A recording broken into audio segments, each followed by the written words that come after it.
অনশনের 28তম দিনে আমাদের রাজ্যের সুপ্রিমো মাননীয় মুখ্যমন্ত্রী মমতা বন্দ্যোপাধ্যায় অনশন মঞ্চে উপস্থিত হয়েছেন এবং আমাদের বিনম্র চিত্তে তিনি বলেছেন অনশন প্রত্যাহার কথা। আর সেই সঙ্গে কিছু প্রতিশ্রুতিও দিয়েছেন। প্রতিশ্রুতি এই যে আমি এই রাজ্যের মুখ্যমন্ত্রী হিসেবে তোমাদের কাছে এসে বলছি, আমি যখন এসেছি তখন আমার প্রতি ভরসা রাখুন। বলেছেন যেহেতু ইলেকশনের নির্ঘণ্ট বেজে গেছে, তাই এই সময় এই কাজটা করতে গেলে আইনি জটিলতা আসতে পারে, তাই এই বিষয়গুলো কেটে গেলে আমি তোমাদের জুন মাসের ফার্স্ট উইক এই বিষয়টা সলিউশন করব। সেই সঙ্গে বলেছেন যে আপনারা 5 সদস্যের যে প্রতিনিধি তৈরি করে দিয়েছে আপনাদের জন্য, সেই 5 সদস্যের প্রতিনিধির সঙ্গে আপনাদের 5 সদস্যের প্রতিনিধি এই বিষয়টা নিয়ে যোগাযোগ রাখবে এবং সেই যোগাযোগের মধ্যেও একটা ভালো সিদ্ধান্ত উঠে আসবে। এক কথায় তিনি আমাদেরকে একটা আশার বাণী দিয়েছেন, শুনিয়েছেন যে আমি যখন এসেছি তখন অবশ্যই আপনাদের এই জায়গাটা আমি দেখব। আপনাদের একটা জিনিস বুঝতে হবে, যারা অলরেডি পাশ করে বসে আছে এমন কিছু করা যাবে না যাতে ধরুন আপনারাও ফেসে গেলেন, ওরাও ফেসে গেল। আমি প্রার্থীদেরকে বলবো এমন কোনো ওয়ে আউট, আপনাদের ডিমান্ডগুলো আপনারা 5 জনের কাছে দিন জুন মাসের ফার্স্ট উইকে। এদের ডেকে নিয়ে কথা বলে দেখুন কিভাবে how to short it out. আমি চাই যারা মেধা তালিকায় আছে তারা তাদের সুযোগ থেকে যাতে বঞ্চিত না হয়, এবং আপনারাও যারা একটা ডিমান্ড নিয়ে এসছেন, আমি যে রাজনৈতিক দলের সমর্থকই হই, আমি যদি দেখি কোনো ডিমান্ড জেনুইন, আমি এটা রাজনৈতিক দলমত দেখি না। আমি ছাত্রছাত্রী, যৌবন, যুবতী, আমি তাদের নিজেদের মতো মনে করে দেখি, এবং সেই জন্য আপনাদের চিঠিটায় আপনারা আমাকে আবেদন করেছিলেন বলে আমি এসেছি। যদি আপনারা বিশ্বাস করেন, আমি আপনাদের বলবো যে আপনারা একটু অপেক্ষা করুন। তার কারণ যেহেতু ইলেকশন অ্যানাউন্স হয়ে গেছে, আমি এখন চাইলেও হবে না, ইলেকশন কোড অফ কন্ডাক্টে ফেসে যাবেন। জুন মাসের ফার্স্ট উইকে পার্থদা যে কমিটি করেছেন সেই কমিটির সাথে কথা বলে how to short it out আমি এটা দেখতে চাই। আপনারাও ভালো থাকুন, অন্যরাও আছে, আপনাদেরও ভবিষ্যৎ সুরক্ষিত হোক, অন্যদেরও হোক, কিন্তু একটা সিস্টেমের মধ্যে হতে হবে। সেই সিস্টেমটা কি, কতগুলো আইনও যা আছে আগেকার, কিছু কিছু আইন দরকার হলে পরিবর্তনও করা যেতে পারে যাতে স্কোপটা বাড়ে। কারণ একই আইনে যদি প্রবলেম হয়, কিছু কিছু আইন দরকার হলে যে আইনগুলো পরিবর্তন করলে হয়তো আপনাদের কাজে লাগতে পারে, যারা মেধায় পাস করেছে তাদেরও কাজে লাগতে পারে। এবং এর জন্য যদি ওয়ান টাইম কোনো একটা স্পেশাল কিছু একটা চিন্তা ভাবনা করা যায়, আমার দিক থেকে কোনো আপত্তি নেই।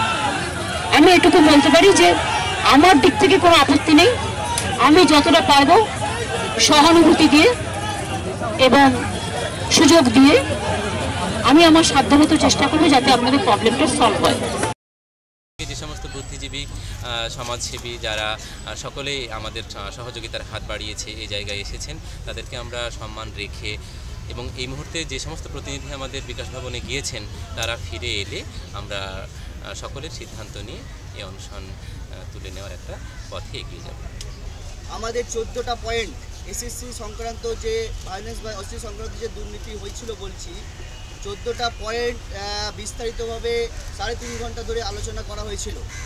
আলোচনা করার পর আমরা আজও গিয়েছিলাম, যেহেতু কালকে 14টা ফাইলের মধ্যে একটা ফাইলের ডকুমেন্ট আমরা জমা দিতে পারিনি, সেই পরিপ্রেক্ষিতে আজকে আমরাও গিয়েছিলাম, যেহেতু সুপ্রিমো বলে গেছিলেন যে আমাদের যে 5 জন কমিটি করা হয়েছে, মানে বিকাশ ভবনে যে 5 জন কমিটি করা হয়েছে, তার সঙ্গে আমাদের এসএসসি ছাত্র যুব অধিকার মঞ্চের 5 জন সদস্যকে যুক্ত করার জন্য সেই বার্তা আমরা যেহেতু মিডিয়া মারফত বা বিভিন্ন রকম সংবাদ পেপারে পেয়েছিলাম, সেই পরিপ্রেক্ষিতে আমরা গিয়েছিলাম। আর আমাদের কালকের যে ডকুমেন্ট দেওয়ার কথা ছিল সেই ডকুমেন্টগুলো আমরা দিয়ে এসেছি।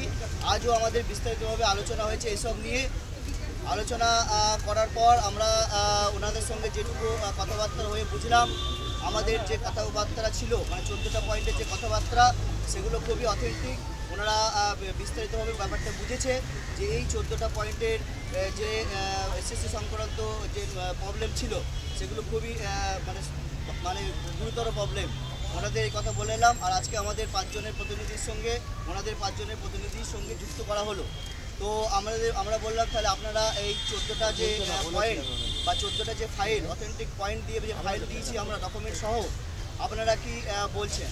ওনারা বললেন আমরা 1 সপ্তাহ সময় নেব, যথারীতি কাল থেকে ওই 14টা ফাইল নিয়ে ওরা বিস্তারিতভাবে 5 জন যে আধিকারিক, ওটা হচ্ছে মনীষ জৈন, উনি হচ্ছে সেক্রেটারি, আর অলোকবাবু বা ওএসডি, আরও 2 জন আইনজীবী, ল সেকশনের আইনজীবী 2 জন ছিল, তারা কাল থেকে যথারীতি আমাদের এই ফাইল নিয়ে আলোচনা করতে শুরু করে দেবে।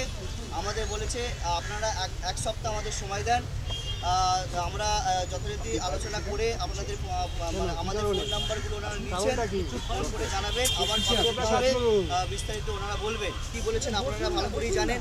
তো সেই পরিপ্রেক্ষিতে আমরা আজকে আপনাদের জানাতে চাই, আমরা অনশনটাকে সাময়িকভাবে যেহেতু উনি যে টাইমটা বলেছেন জুন প্রথম সপ্তাহ পর্যন্ত, আমরা সাময়িকভাবে এই দিন পর্যন্ত আমরা অনশনটাকে প্রত্যাহার করি।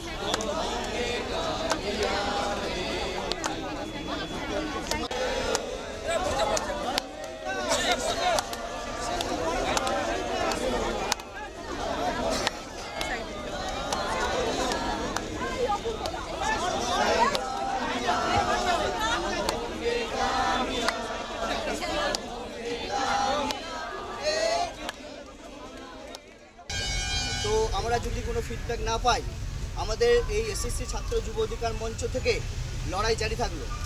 যদি সাকসেস হয় তো ভালো, আর যদি বিবেচনা না করে আমরা আবার অমরণ অনশনের রাস্তায় এখানেই বেছে নেব। আপনাদের এসএসসি ছাত্র যুব অধিকার সভাপতি হিসেবে আমরা অসংখ্য ধন্যবাদ আমাদের তরফ থেকে।